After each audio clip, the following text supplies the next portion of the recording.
Сәлем достар, сіздермен бүгін өте дәмді әрі оңай дайындалатын хачапури по-аджарски дайындайтын боламыз.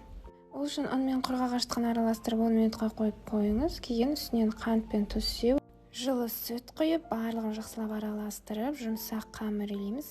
Ыдысымыздың түбіне сұйық май жағып, қамырымызды салып 1-1,5 сағатқа жылы жерге көтергенше қойып қоямыз. Біздің қамырдан 2 дана хачапури шығады. Дәл видеодағыдай 2-ге бөліп, сопақша етіп жазыңыз. Үстінен ірімшік сеуіп, қамырды жан-жағынан сопақшалап етіп бекітіп шығыңыз.